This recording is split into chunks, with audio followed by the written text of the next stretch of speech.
Good morning students. Today we are going to start with fourth unit, that is optical sources and detectors. In the optical fiber communication, the main part is optical light source and the light detector. In the transmitter part, at the initial stage of the optical fiber communication, the light source will be converting the electrical energy given into its light energy, and the same light energy which is converted will be transferred through the optical fiber through total internal reflection phenomenon. And we all know what are the internal things going on inside the optical fiber and how it goes and all.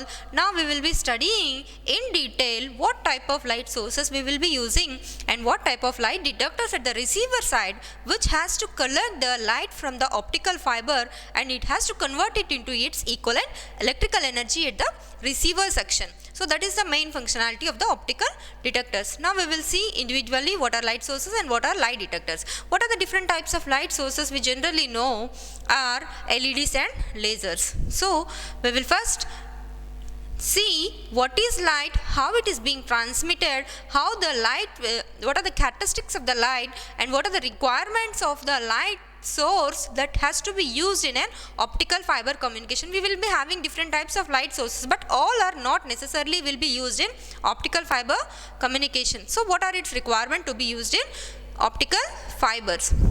Right now, if you take the light, emission of light, it can be done in three different ways. Like there are three mechanisms. One is absorption, another one is emission, and in emission also we have two different types. One is spontaneous emission and another one is stimulated emission. So the first thing, if you go for the absorption, in the absorption part, photon of energy which is at the lower energy state will be gaining some energy and it will be moving from the higher energy level. The external photon will be giving some energy for the valence electrons to move from lower energy band to the higher energy band. So here it is taking the energy input. So that's why we are calling it as a absorption.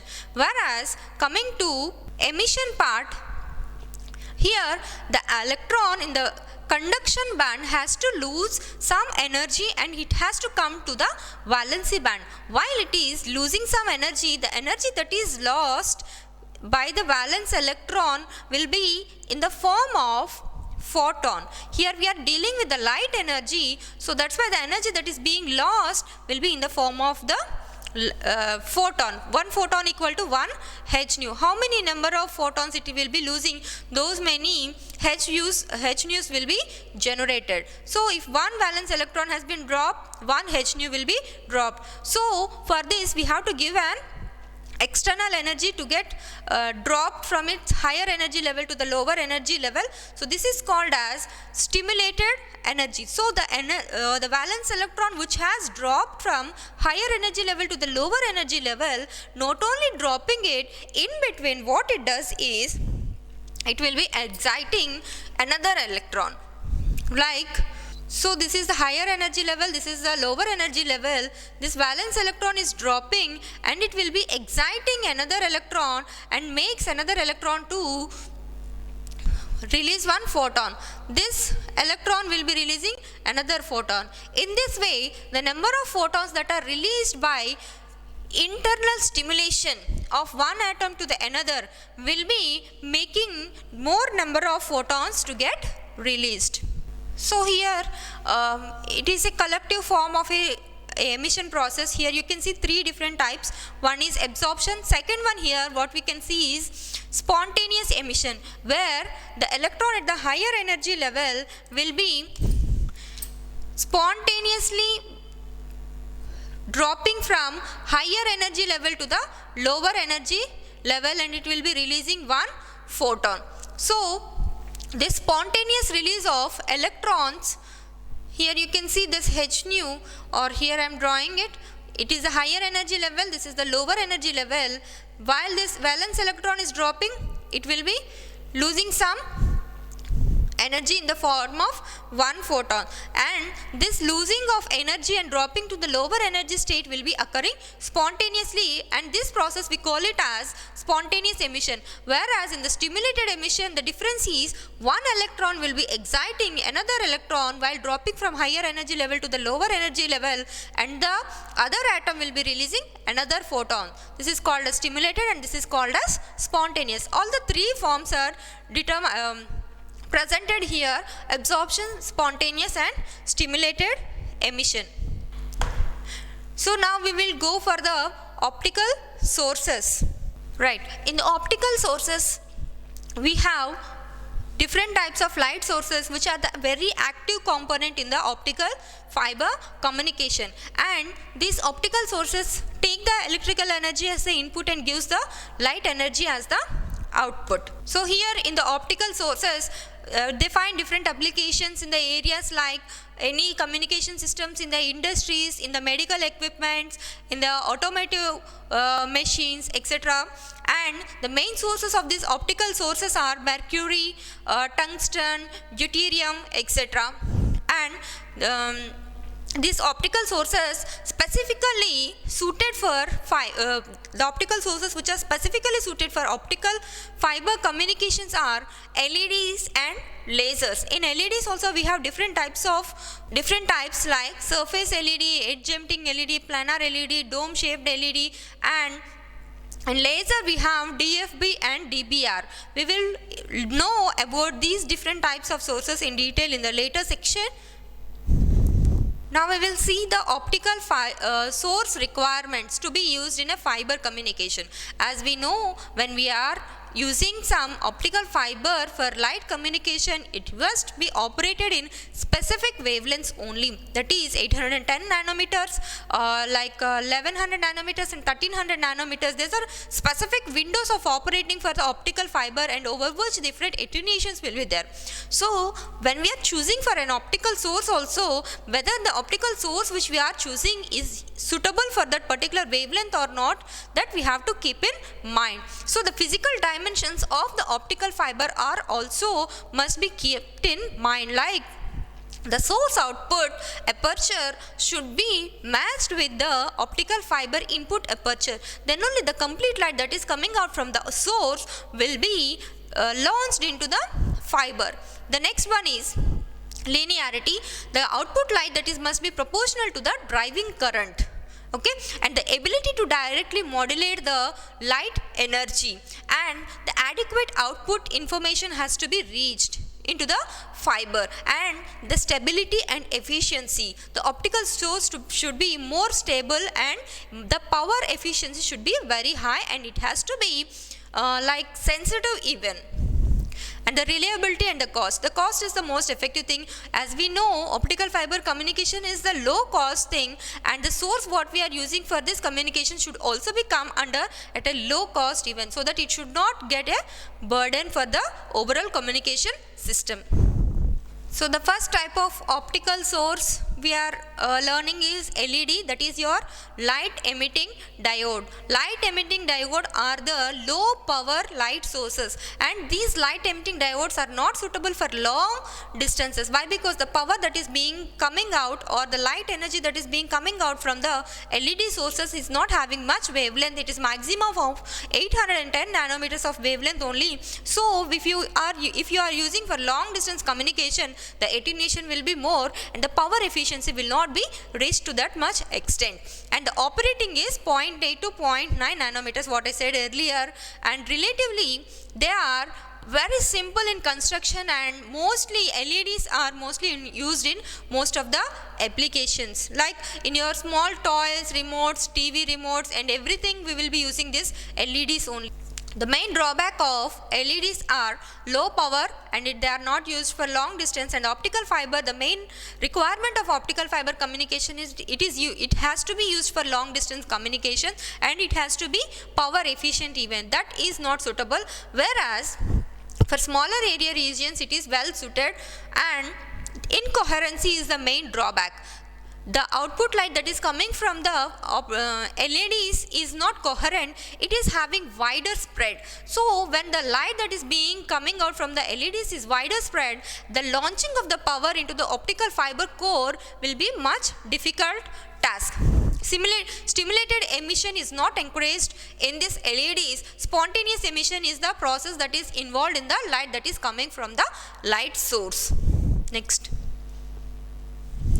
Here we can see the LED operation, and here you can see the LED is the main construction of PN diode, the P junction and the N junction here you are seeing, and the PN junction is forward biased. When the PN junction is forward biased, the charge carrier starts moving through the barrier, and the below diagram you can see that when the charge carriers are combining, whenever the positive and negative charge are combining, it is releasing one photon. At the barrier junction or the interjunction of the P type and N type material, one photon will be released out. So that is the area where the light will be coming out. Through this animated video, you can easily understand how the light is coming out. And one thing here we have to remember is, this is completely different from your normal PN junction diode. The same PN junction diode forward bias operation will be the same, whereas here the output, the energy that we are getting on combination of one electron and one hole, there we used to get some voltage as the output, where here we are using one photon as the output. How we are able to get light energy? Are we using the same silicon and the germanium materials for the construction of the same PN junction diode in the LEDs also? No. Here we are using some different types of materials for the generation of this light energy as the output. In the next slide we will be going to see how what are the different types of materials that are used for generation of this light energy. So here before learning about what type of material that is used in LEDs in order to generate the light energy on recombination of the charge carriers, first we will know some basic things of the materials like direct band gap and indirect band gap. See here, you can observe the conduction band and the valency band, which is consisting of some charge carriers. Whenever an electron is moving from conduction band to the valency band, it has to release some energy, right? When the band gap between the conduction band and the valency band are same, that means the momentum of the electrons that is moving from the valency band and the conduction band are equal, then we don't have any issue with further. So it can directly release some energy that is equal to the valency band with the same momentum K, it can move to the valency band. Whereas there is another case where the momentum of the electron is different in the valency band and it is different in the conduction band. There arises the indirect band gap, right? Here this is the indirect band gap materials, where the momentum of electron is different in the conduction band and the valency band. In order to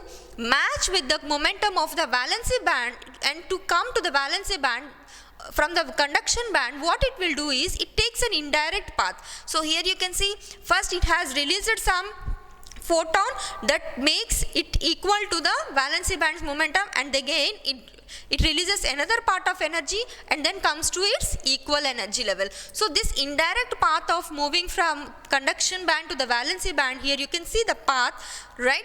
So this two level movement of the electron from conduction band to the valency band tells you about the indirect band gap of the materials, right? So these are the two types of materials. Generally direct band gap materials are more suitable, whereas some materials may not have the direct band gap. Indirect band gap may be there, and those are also possible to be moved in this manner.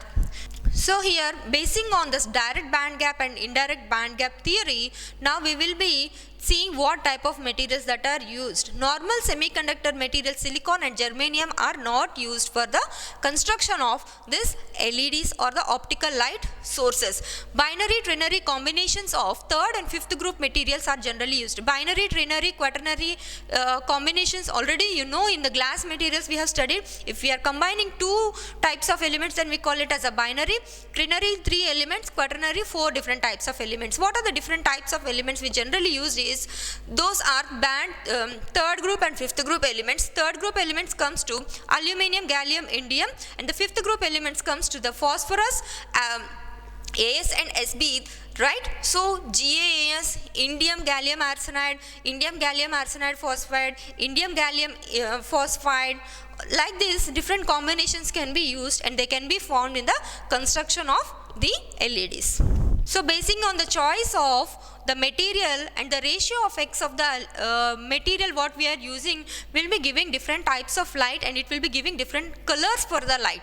We have different types of LEDs of different colors like red, green, yellow, blue, like that. So basing on the type of the material we are using and the basing on the band gap, it is given the wavelength in which it is operating can also be determined. So mostly direct band gap materials are used. Why? Because indirect band gap means some of the photon energy is being wasted in order to meet to the momentum of the valency band electron. So that's why direct band gap materials are generally used, and here the X value basing on the molecule value of each element will be determining at what wavelength it will be operating. So this is the construction structure of the LED.